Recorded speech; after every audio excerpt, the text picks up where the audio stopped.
Éternel Dieu, nous te bénissons pour ton amour. Nous te bénissons pour la grâce que tu nous fais d'inaugurer cette semaine dans ta présence, dans la méditation de ta parole. Je te bénis pour la vie de chacun de tes enfants. Chacun de tes enfants qui se connecte à cet enseignement, peu importe l'endroit où il se trouve, le pays où il se trouve, peu importe à quel moment il écoute ce message, Saint-Esprit, je te prie de venir prendre le contrôle tout entier de l'atmosphère où chacun se trouve. Je te bénis pour nos vies et je te bénis pour ce merveilleux moment que tu nous donnes de façon quotidienne et par ta pure grâce. Seigneur éternel, je prête ma voix au Saint-Esprit. J'ouvre la bouche et je prie que le Saint-Esprit prenne la parole pour parler à tes enfants que toi-même connais. Tu connais le cœur de chacun, tu connais ce que chacun vit, tu connais le besoin de chacun. Tu sais ce que tu veux communiquer à chacun. Voilà pourquoi je me soumets entièrement à ta grâce. Je me soumets entièrement au contrôle de ton esprit. Et dans le nom de Jésus, je te soumets ce moment de méditation. Béni sois-tu éternellement. Amen. Mes frères et sœurs dans le Seigneur, nous sommes aujourd'hui le lundi 4 avril 2020 et nous entrons dans le vif du sujet du mois. Le sujet que nous avons à méditer tout au long de ce mois de mai, c'est épouser l'amour de Dieu. Le mois dernier, nous avons étudié connaître l'amour de Dieu. Ce mois, nous allons méditer sur ce nouveau sujet-là qui est épouser l'amour de Dieu. Et dès cette première semaine, nous allons aborder un thème. Tout au long de cette semaine, nous allons traiter ensemble, nous allons méditer ensemble, nous allons échanger ensemble, nous allons communier ensemble autour d'un seul thème. Le thème, c'est comment se préparer à épouser Christ. Comment se préparer à épouser Christ. Et au fur et à mesure des jours, chaque jour à partir de minuit, nous allons méditer sur un sous-thème qui va nous permettre de creuser davantage au sujet de ce thème-là. Je bénis le nom du Seigneur. Je salue votre fidélité, votre humilité. Et parce que la parole dit que Dieu fait grâce aux humbles, et que la parole dit aussi que Dieu est fidèle à sa parole, Dieu est disposé maintenant par son esprit à vous faire la grâce de la compréhension des profondeurs de sa parole. Et c'est ce qui va vous communiquer la force suffisante pour triompher de tout ce qui ne confesse pas le nom de Dieu et qui est dans votre vie. La Bible dit que le Fils de Dieu est apparu pour détruire les œuvres du mal. Et pour détruire les œuvres du mal, il faut que nous ayons la connaissance du Fils de Dieu afin d'opérer comme le Fils de Dieu. Que Dieu vous bénisse abondamment pour votre humilité et pour votre fidélité à ses enseignements. Nous allons lire un passage biblique, Matthieu chapitre 25. Nous allons lire aujourd'hui du verset 1 au verset 5. Je nous lis la parole du Seigneur. Alors le royaume des cieux sera semblable à 10 vierges qui, ayant pris leur lampe, allaient à la rencontre de leur époux, de l'époux.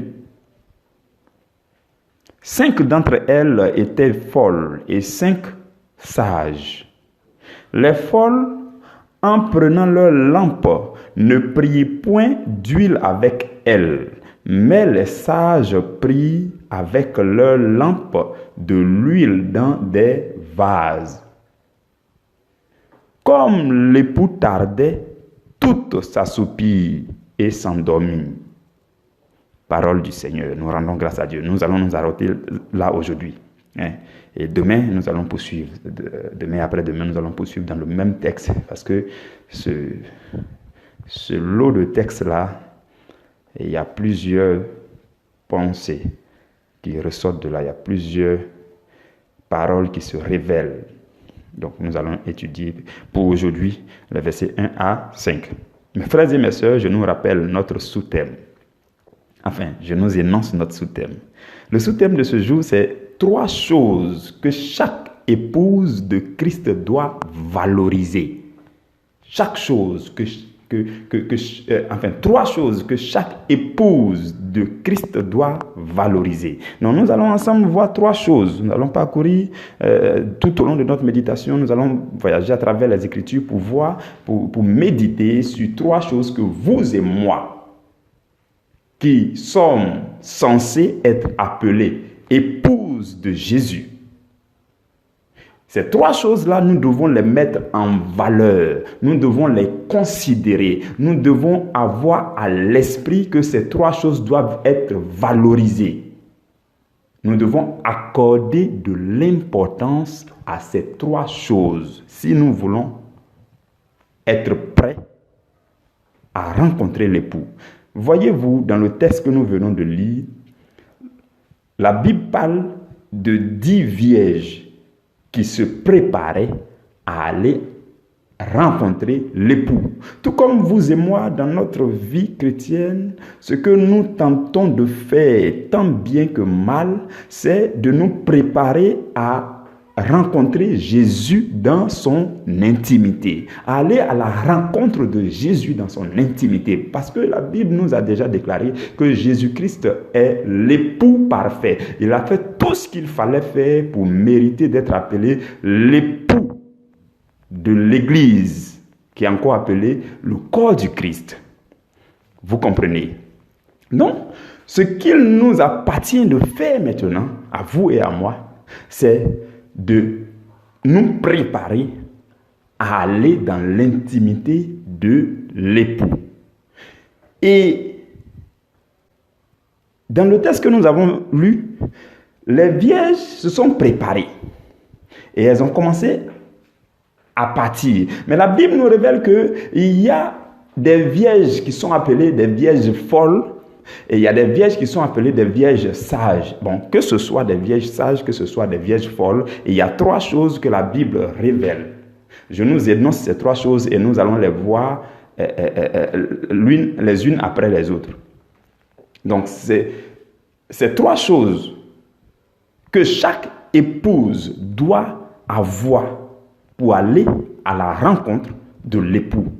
La première chose, c'est la lampe. La première chose, c'est la lampe. La deuxième chose, c'est l'huile. La deuxième chose, c'est l'huile. Bon, je nous ai dit qu'il y a 3 choses, mais je nous ai cité 2 choses. Fondamentalement, il y a 2 choses. Mais en réalité, il y a 3 choses. Je vous explique. La première chose, qui est la lampe, est composée de 2 choses. Quand vous prenez une lampe, elle est composée d'une mèche. Et la lampe est faite de sorte que le bout de la mèche reste dehors et visible. Et pour certaines lampes, il y a tout autour quelque chose de vitré, un verre, pour ne pas que le vent dérange la flamme. Vous voyez, pour protéger. Et la même mèche dont le bout est dehors, cette mèche va jusqu'à plonger dans un endroit qui est rattaché, qui fait partie aussi de la lampe, et qu'on appelle le vase. Vous voyez. Donc, vous ne pouvez pas détacher. Quand on prend une lampe, ce n'est pas possible de détacher le vase de la mèche. Sinon, ce n'est plus une lampe. Donc, vous voyez, dans les villages, souvent, on connaît les lampes villageoises. Là, il y a toujours un vase qui est en bas. Et puis, il y a une mèche, comme je l'expliquais, une mèche qui sort tout en haut. Et le bout de la mèche est tout entouré de verre pour protéger la flamme, pour ne pas que la lampe s'éteigne facilement. Donc, en réalité, il y a 3 choses. La première chose, c'est la mèche. La deuxième chose, c'est le vase. La troisième chose, c'est de l'huile qui est dans le vase. Donc, voici les 3 choses. Donc, je vais maintenant nous parler de la lampe. Quand vous lisez la Bible dans Proverbes chapitre 20, le verset 27 nous révèle que le souffle de l'homme est une lampe de l'Éternel. Dans ce verset-là, comprenez bien que le sens du mot souffle ici, c'est esprit. La traduction véritable du mot souffle ici, c'est l'esprit. Donc, c'est comme si ce verset nous disait que l'esprit de l'homme est une lampe de l'Éternel. L'esprit de l'homme, votre esprit.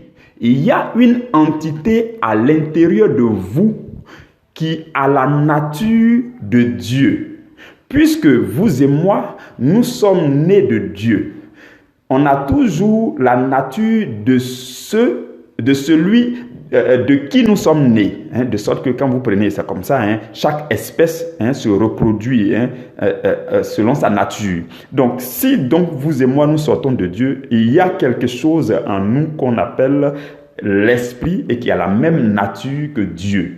Parce que la Bible dit que Dieu nous a créés à son image et selon sa ressemblance. Donc, il y a quelque chose à l'intérieur de nous qui est à l'image de Dieu, qui est comme une marque indélébile de Dieu que chacun a. On l'appelle l'esprit.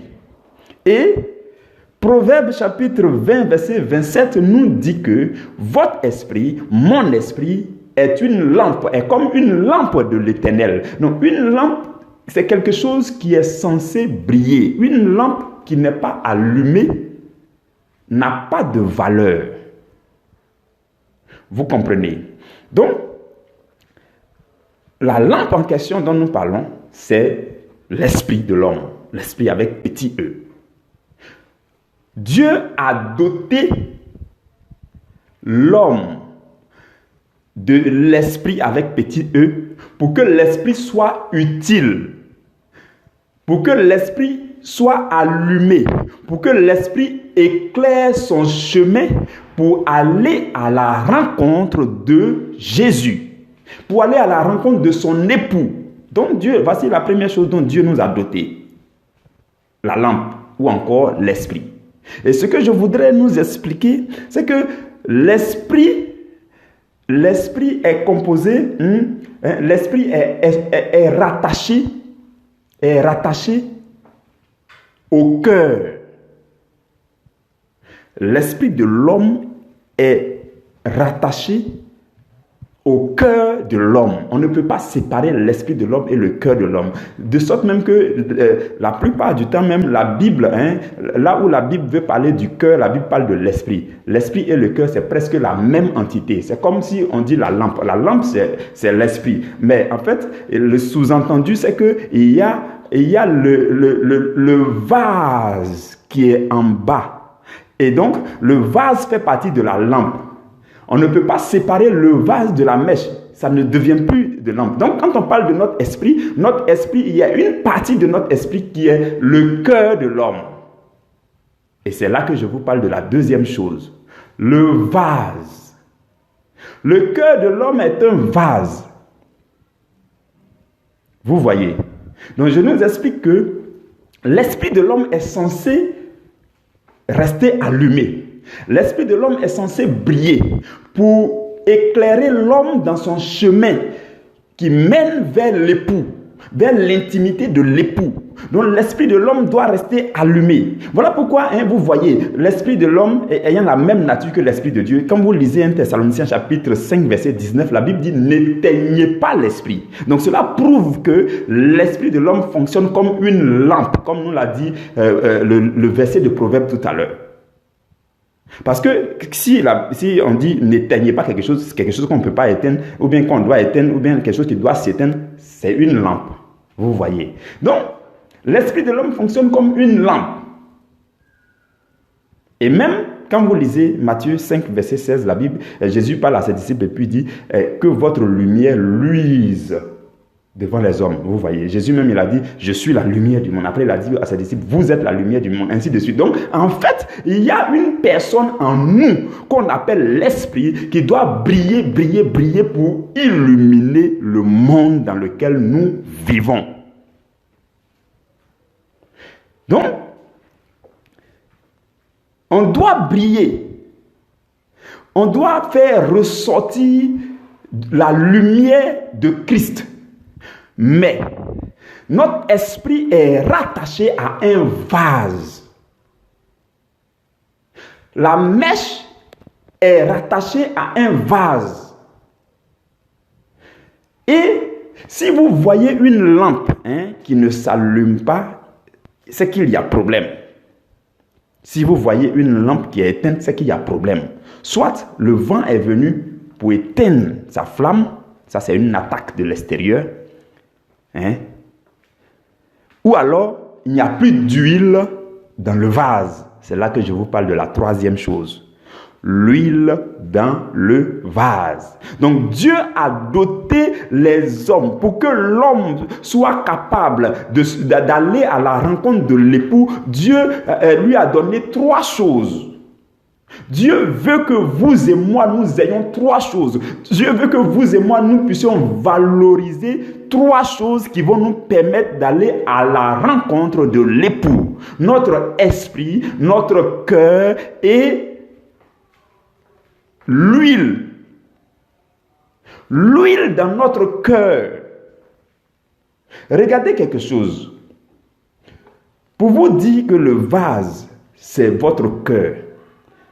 Quand Paul parle à Timothée, dans 2 Timothée au chapitre 2, quand vous allez lire le verset 21, à partir même du verset 20 déjà, Paul dit, dans une grande maison, il y a plusieurs vases, il y a des vases à usage vil, il y a des vases d'honneur, ainsi de suite. Et il continue pour dire, si on se conserve pur, en s'abstenant des choses mauvaises, de l'iniquité, des péchés, ainsi de suite, si on se conserve pur, on sera un vase d'honneur, sanctifié et utile à notre maître.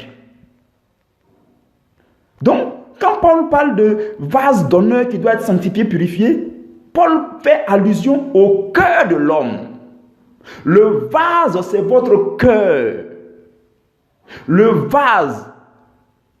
vase qui doit contenir de l'huile, qui va permettre à votre esprit de briller et qui va vous permettre d'aller à la rencontre de l'époux.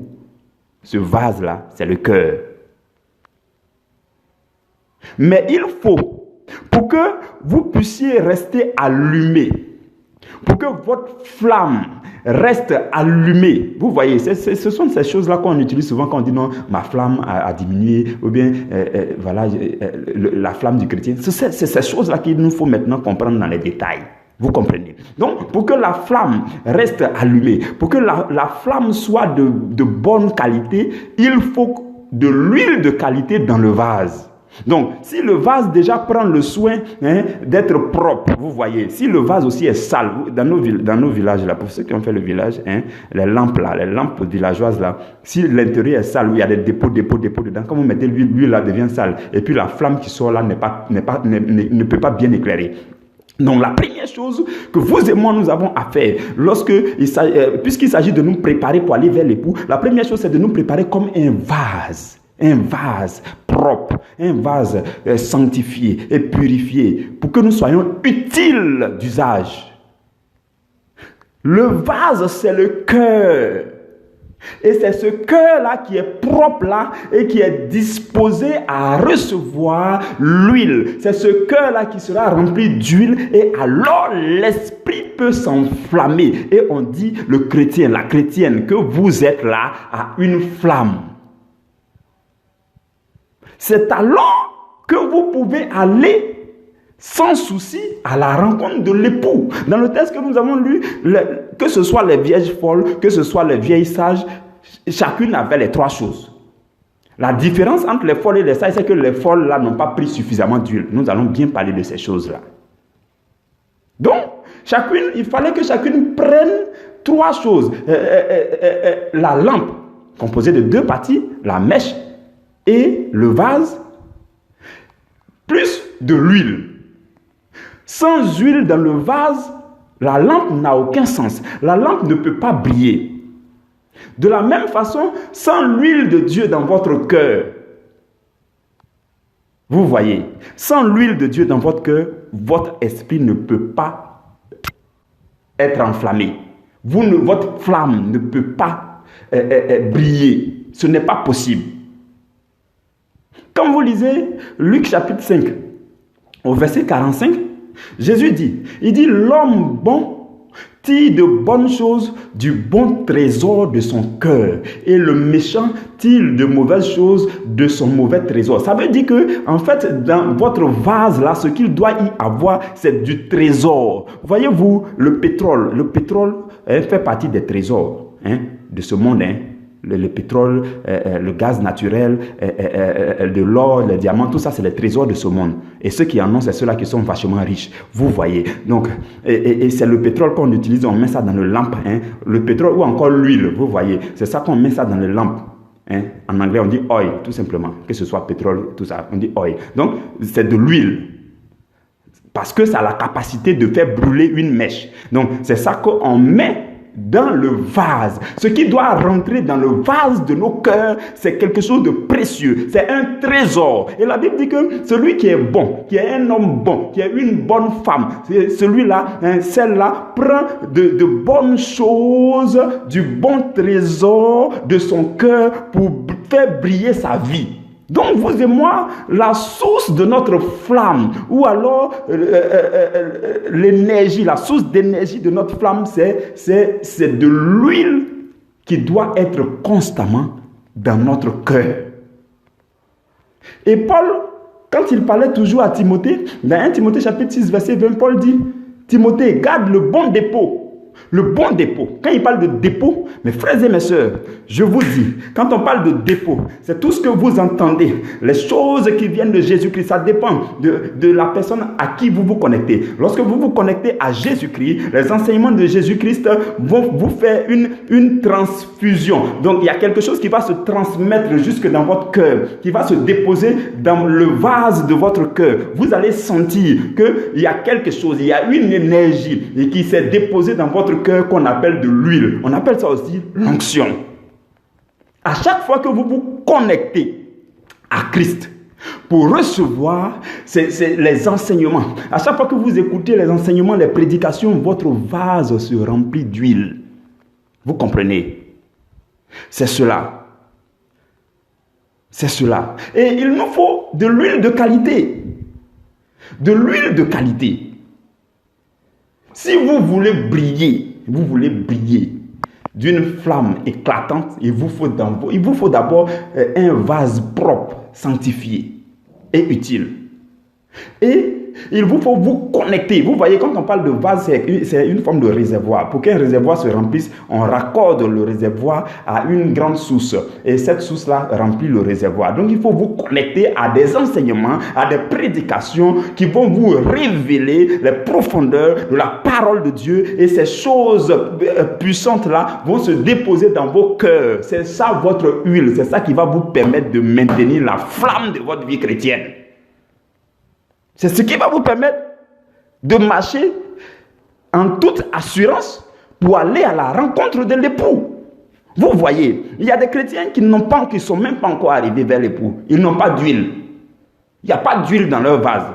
Il n'y a rien, il n'y a pas de dépôt. Quand Paul parle de dépôt, quand il dit le bon dépôt, tout à l'heure on a parlé du bon trésor du cœur de quelqu'un. Et qu'est-ce qu'il y a? Qu'est-ce qu'il y a dans votre cœur? Est-ce que c'est un trésor? Est-ce que c'est de l'huile de qualité? Est-ce que c'est de l'huile raffinée? Est-ce que c'est de l'onction? Est-ce que c'est des paroles puissantes, les mystères cachés de la parole de Dieu qui vous sont révélés à travers des enseignements, des prédications, et ça tombe dans vos cœurs et ça transforme vos cœurs quelque part là-bas, et puis ça vous sentez que vous êtes rempli d'huile d'onction, et alors vous pouvez briller de la lumière de Jésus-Christ. Vous comprenez? C'est cela, mes frères et mes sœurs, c'est trois choses. La mèche et le vase qui forment la lampe, qui représentent l'esprit de l'homme et le cœur de l'homme. Et si nous voulons que notre flamme reste allumée, il nous faut de l'huile dans nos vases. Et autre chose que je voudrais préciser pour terminer par là, c'est que vous pouvez avoir de l'huile. Et vous pouvez avoir la mèche. Vous pouvez avoir le vase. Et puis vous n'êtes pas allumé. En fait, ce n'est pas possible. En réalité, quand c'est comme ça, il faut vous connecter à quelqu'un qui va vous donner de la flamme. Vous voyez, à la Pentecôte, avant la Pentecôte, les disciples avaient reçu les enseignements de Jésus. Avant la Pentecôte, Jésus les avait enseigné tout le temps de la vie de Jésus avec eux. Il les avait enseigné. Donc, leur vase, leur cœur était rempli d'huile. Leur vase était rempli d'huile. Il y avait un bon dépôt dans leur cœur. Il y avait un trésor. Jésus avait déposé le trésor dans leur cœur. Vous voyez. Jésus savait qu'ils avaient un vase. Jésus savait qu'ils avaient une mèche. Donc, Jésus a rempli leur vase d'huile.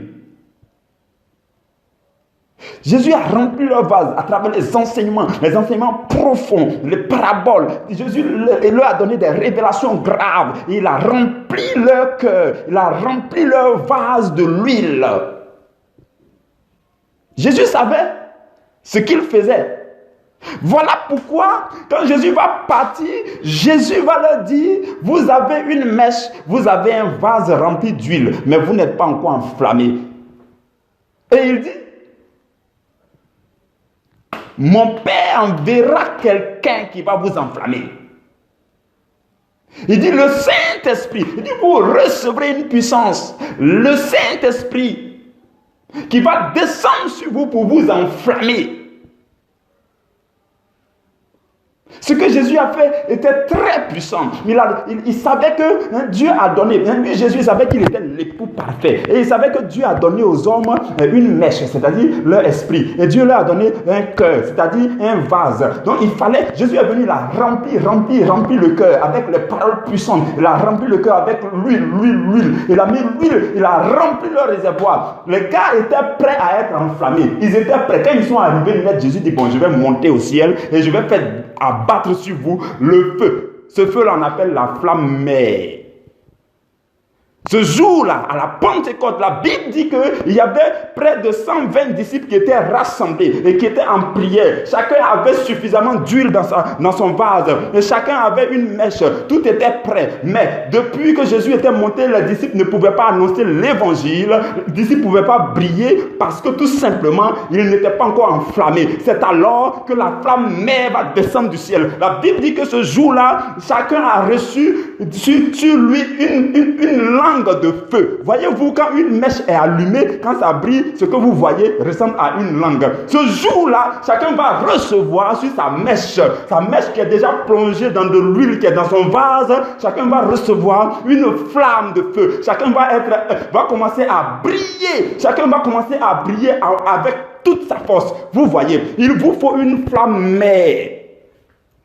Voilà pourquoi toutes les fois que vous vous connectez à un serviteur de Dieu qui enseigne, il remplit vos vases de l'huile.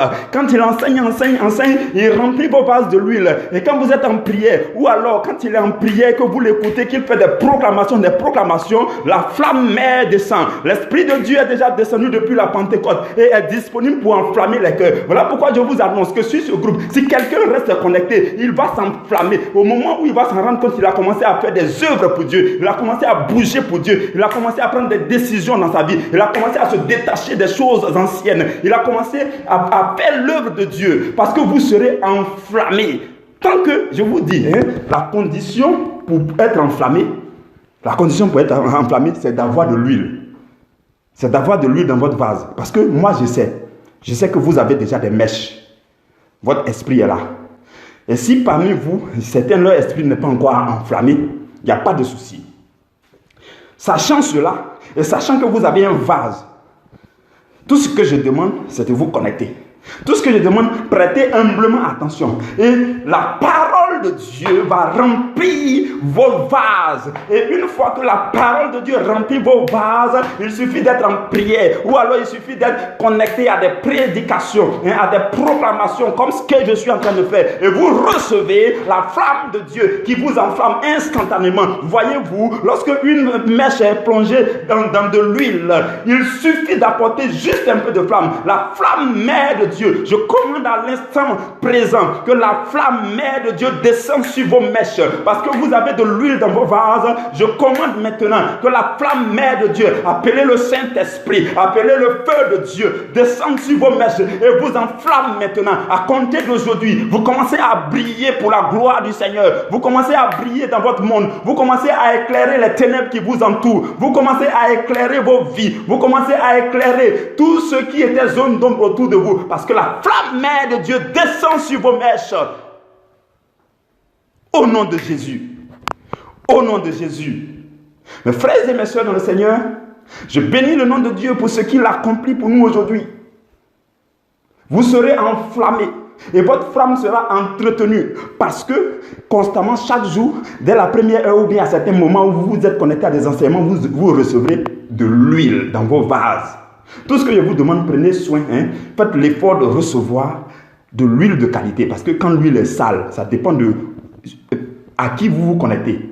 Où est-ce que vous vous écoutez? Là où vous tendez vos oreilles, c'est là-bas que l'huile va venir pour remplir vos cœurs. Il y a des gens souvent qui se connectent. L'huile n'est pas de qualité. Si l'huile est mélangée avec l'eau sale, ça va mal faire brûler la mèche. Donc, tout dépend de vous. Tout ce que je demande, ma prière pour vous, c'est que Dieu vous ouvre les yeux et que vous puissiez vous connecter à une source véritable que Dieu va utiliser comme canal pour remplir vos vases continuellement, pour que vous soyez des épouses qui vont jusqu'à rencontrer l'époux dans son intimité. Je bénis le nom de Dieu pour notre méditation de ce jour. Je lui donne gloire et je nous donne rendez-vous demain à la première heure pour parler du sous-thème, d'un autre sous-thème. Le sous-thème de demain, ça sera la nécessité d'avoir constamment et suffisamment d'huile. Restez bénis dans le nom de Jésus. Amen.